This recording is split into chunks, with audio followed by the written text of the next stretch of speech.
Hi people, லைஃப்பில் ரொம்ப முக்கியமான விஷயம் அப்படின்னு நான் கற்றுக்கிட்டது தெரியுமா? Life lessons. ஒரு சுச்சுவேஷன்லேயும் ஒரு பீப்புளை நம்ம மீட் பண்ணும்போது நாம் செய்ய வேண்டியது செய்யக்கூடாதது, அந்த பீப்புள் நமக்கு செஞ்சது செய்திருக்கக்கூடாதது, இது எல்லாமே நம்மளுக்கு வாழ்க்கை பாடங்களாக கற்றுக் கொடுக்குது. இந்த வருஷம் நம்ம கற்றுக்கிட்ட வாழ்க்கை பாடம் அடுத்த வருஷம் நம்ம பெட்டர் பர்சனாக இருக்கிறதுக்கு நம்மளுக்கு ஹெல்ப் பண்ணுது. அந்த மாதிரி என்னுடைய 30 வயசுக்கு முன்னாடி நான் கற்றுக்கிட்ட 30 லைஃப் லெசன்ஸை உங்கள் கூட ஷேர் பண்ணணும்னு ஆசைப்பட்றேன். பண்ணலாமா?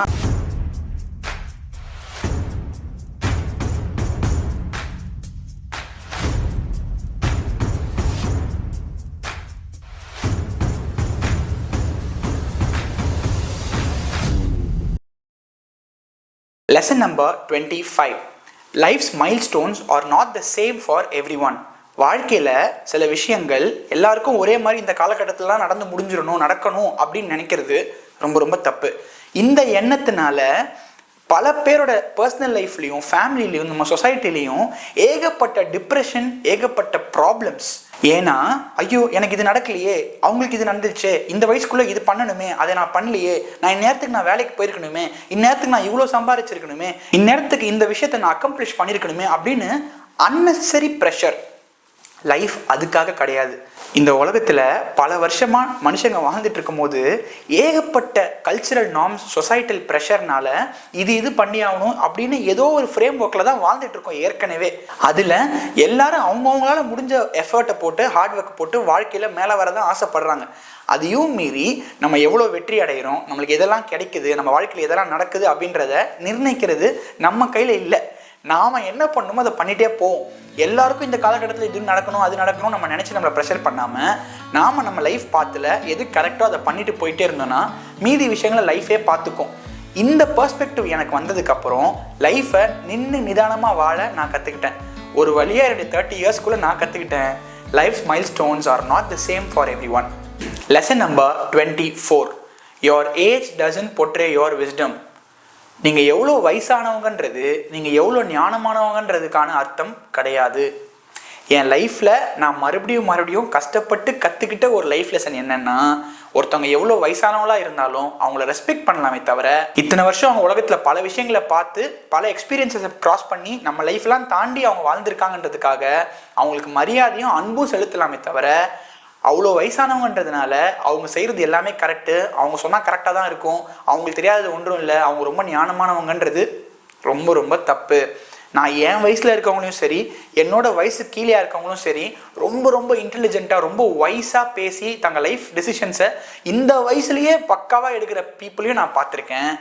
50-60 வயசு ஆனாலும் வாயை திறந்து 2 நிமிஷம் பேசினா கூட எல்லாமே தப்பான விஷயங்களையும், தப்பான பெர்ஸ்பெக்டிவ்ஸையும், அடுத்தவங்களை ஹர்ட் பண்ணுற மாதிரி பேச்சும், தான் லைஃப்பில் 50 வயசாக ஒன்றுமே கற்றுக்காத மாதிரியும், சின்ன பசங்க நல்ல விஷயங்களை பேசும்போது கூட பெரியவங்களாக இருந்துக்கிட்டு வன்மமும் வஞ்சகமும் வச்சுக்கிட்டு இருக்காங்க பெரியவங்களும் எனக்கு தெரியும். நீங்கள் எவ்வளோ வயசானவங்கன்றது உங்கள் விஸ்டமாக காட்டாது. அதே நேரத்தில் பெரியவங்களாம் அப்படி அந்த மாதிரி நான் சொல்ல வரல. வயசுக்கும் ஞானத்துக்கும் சம்பந்தம் இல்லைன்றதை நான் புரிஞ்சுக்கிட்டேன். வயசானவங்களும் அறிவானவங்களும் இருக்காங்க, வயசானவங்க பல பேர் ரொம்ப கிரிஞ்சாகவும் இருக்காங்க. சின்ன பசங்களில் ரொம்ப கிரிஞ்சானவங்களும் வாழ்த்தனம் பண்ணுறவங்களும் இருக்காங்க, சின்ன பசங்களாக இருந்துக்கிட்டே பயங்கர ஞானமாக இருக்கவங்களும் இருக்காங்க. Your age doesn't portray your wisdom. Lesson number 23. The way you treat people matters a lot. நான் மறுபடியும் பல லைஃப் லெசன்ஸில் இது சொல்லிகிட்டே இருக்கேன். நீங்கள் மற்றவங்களை எப்படி நடத்துறீங்கன்றது ரொம்ப முக்கியம். உங்களுடைய குணம் ரொம்ப நல்லவங்களா இருக்கலாம், நீங்கள் ரொம்ப உதாரணமாக கொடுக்குறவங்களா இருக்கலாம், நீங்கள் ரொம்ப பண்பானவங்களா இருக்கலாம், நீங்கள் ரொம்ப பெரிய ஆளாக இருக்கலாம், ரொம்ப ஹார்ட் ஒர்க்கிங் பர்சனாக இருக்கலாம், ரொம்ப நல்லவராக இருக்கலாம்.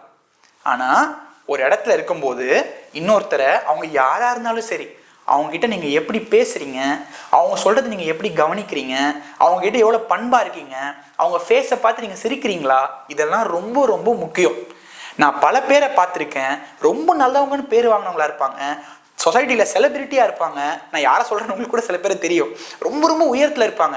ஆனால் ஒரு செகண்டில் அவங்க மற்றவங்களை எப்படி ட்ரீட் பண்ணுறாங்கன்ற விதம் கேமராவில் கேப்சர் ஆகி போட்டாங்கன்னா எல்லாருக்கும் ஒரு முகசுளிப்பு.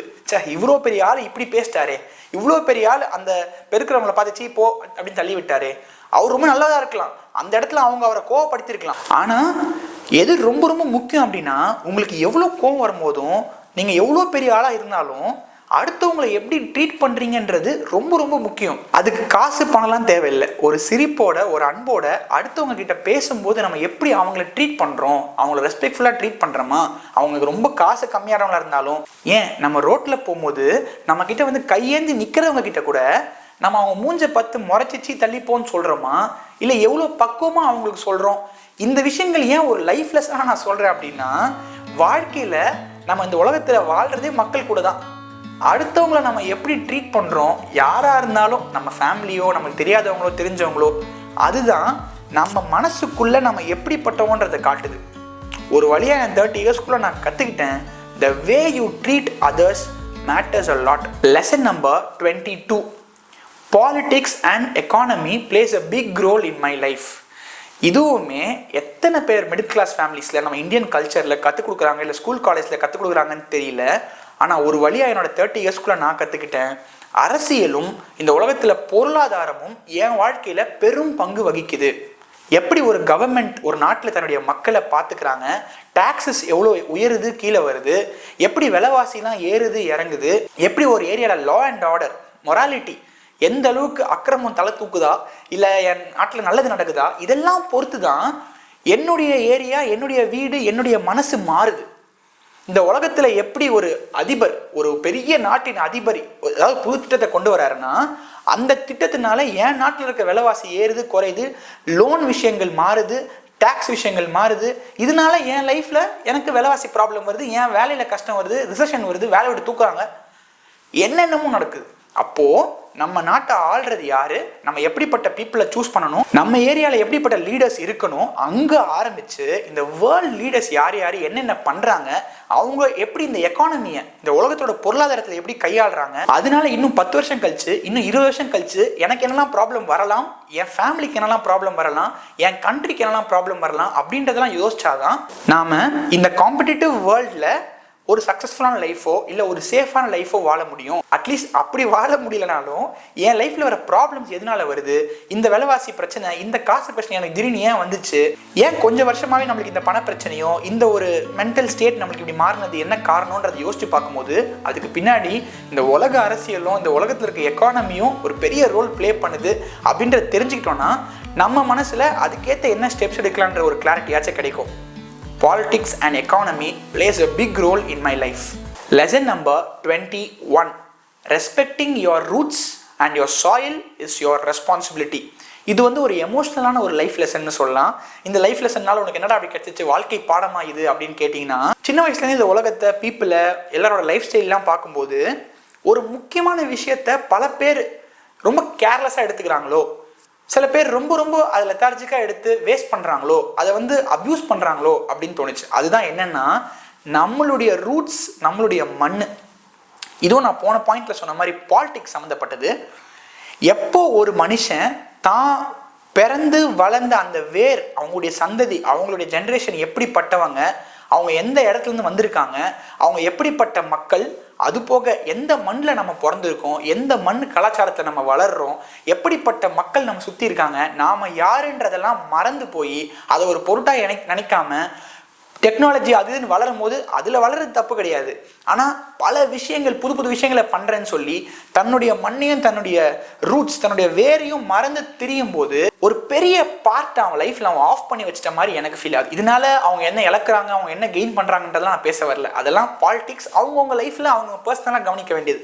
ஆனால் எனக்கு ஒரு லைஃப் ஸ்டைலில் நான் வந்து பணம் சம்பாதிக்கிறேன், நான் ஃபேமிலியை பார்த்துக்கிறேன், நான் அப்படி இப்படின்னு நினைக்கும் போது ஒரு பெரிய இன்னொரு ஒரு பார்ட் என்னென்னா, என்னுடைய ரூட்ஸ் அண்ட் மை சாயில், என்னுடைய மண், என்னுடைய மொழி, என்னுடைய கலாச்சாரம், அதை எந்த அளவுக்கு நான் அதுக்கு கான்ட்ரிபியூட் பண்ணியிருக்கேன். அதில் இருக்க நெகட்டிவ்ஸ்லாம் எடுத்துகிட்டு போக தேவையில்லை, கலாச்சாரம்னு சொல்லிட்டு இருக்கிற கெட்டதெல்லாம் நம்ம தூக்கிட்டு போக தேவையில்லை. அதில் காலங்காலமாக அழிய வேண்டிய விஷயங்கள்லாம் அழிஞ்சிடலாம், அது பிரச்சனை இல்லை. ஆனால் என்னுடைய மூதாதையர்கள் இந்த மண் இந்த மொழி எப்படிப்பட்டது அப்படின்றத நான் கற்றுக்கிறதா இருக்கட்டும், அதுக்கு நான் திருப்பி சில கான்ட்ரிபியூட் பண்ணுறதா இருக்கட்டும், அதுக்கு நான் பெருமை சேர்க்கறதா இருக்கட்டும், இதெல்லாம் வந்து ஏதோ பூமர் மாதிரி கிரிஞ்சு மாதிரி தெரிஞ்சாலும் ஒரு கட்டத்தில் அப்படி தான் தெரிஞ்சுது. சீரியஸாக யோசிச்சு பார்த்தா that is not something we are supposed to miss.